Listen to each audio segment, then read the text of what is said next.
It's Christmas, 1968. You're in Mayfair, London, you work at the Apple offices founded by the Beatles, and you've just been handed a memo. The Apple Christmas party will be held on December 23rd at 2:30 in the afternoon and will go until evening. In the middle of the party, we'll be visited by a conjurer, ventriloquist, and children's entertainer. So the idea is that all of us at Apple will bring our children, and those of us who have no children are invited to bring a couple, unless they can arrange to have one of their own in the meantime. Immaculate conceptions will not be accepted. There'll be a party with food and wine and children and a Christmas tree, and it will be very good. The day has come, and the offices are rife with over 100 kids running around, ecstatic to see some clownery from a guy who would entertain for royalty, and fat on ice cream and cake. John and Yoko are dressed up as Father and Mother Christmas and having presents torn from their hands by the swarm. As you watch this unfold, your mind snaps back to another memo that had casually been passed around a while earlier, from George Harrison. Hell's Angels will be in London within the next week on the way to straighten out Czechoslovakia. They'll be 12 in number, complete with black leather jackets and motorcycles. They will undoubtedly arrive at Apple, and they may look as though they're gonna do you in, but they're very straight and they do good things, so don't fear them or uptight them. Try to assist them without letting them take control of Savile Row. For the last few months, George Harrison had been hanging out in Los Angeles producing an album for a singer called Jackie Lomax, and who should he bump into but the Hells Angels? Being a friendly fella, he struck up a conversation with them, and in his amicable, British way, said something on the lines of, "Well, bloody hell, fellas, if you ever find yourself down London way, come stop by the Apple offices. We'll make you right at home there. Here's me flipping business card."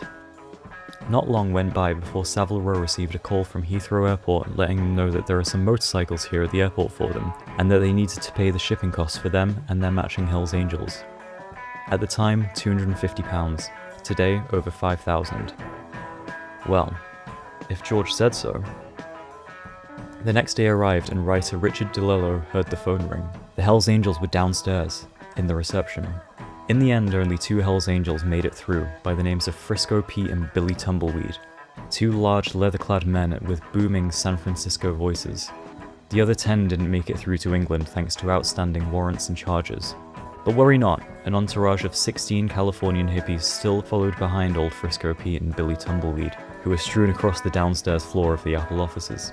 They quickly made themselves at home, turning the press office into a makeshift hostel that reeked of weed, sweat, and oil. The employees who shared the space juggling their duties with the artists they're responsible for, with the San Francisco circus they'd also, somehow, become responsible for. So here we are, on the middle floor, with hundreds of children high on sugar clambering for some ventriloquism. Downstairs on the lower floor, the halls are packed with grown-ups high on plenty of other things. In the kitchen, a 43-pound turkey, the largest in Britain. Upstairs, and quickly descending, are Frisco Pete and Billy Tumbleweed. Kitchen prep had begun at 9 that morning, and a growing crowd surrounded the opulent tree downstairs as they accepted a never-ending train of food, drink, and free albums. Meanwhile, the children's entertainment was finishing up, and John and Yoko, decked out in Christmas cosplay, were swarmed by tiny creatures. The atmosphere throughout Savile Row was restless and hungry. It wasn't long before big old Frisco Pete plowed his way through the crowd, in fewer strides than seemed to be human, and towered over John and Yoko, who were sat on the floor. "What the fuck is going on in this place?" The crowd went silent. "We wanna eat! What's all this about having to wait until 7? A man named Alan Smith, the husband of a new employee, spoke up to smooth things over. He hardly got a word in before he was met with the fist of Frisco Pete, who punched him in the face and knocked him down.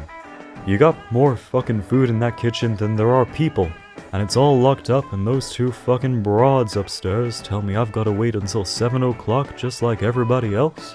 There's a 43-pound turkey in that fucking kitchen, and I fucking want some of it now." John didn't know shit about the kitchen's opening time and stared up at Frisco Pete, bewildered. "Now I don't know where those fucking heads of yours are at, but where I come from, we got food, we feed people, not starve them." It took a brave man to confront Frisco Pete and bring the boiling pot down to a simmer. With balls heavier than steel, a man named Peter Brown tapped the American skyscraper on the shoulder and moved between him and John. He told him that the tables were finishing being set, and pleaded him to wait just 10 minutes before starting a bloodbath in the offices. And it was so. Frisco Pete nodded his head once and left the room. When the Christmas feast, enough to cover 3 tables, was finally revealed, Frisco Pete was the first to stride over to the turkey. The waiter, carving knife in hand, barely had chance to ask what kind of meat he wanted before Pete tore off a leg cartoonishly large enough to pass off as a caveman's club.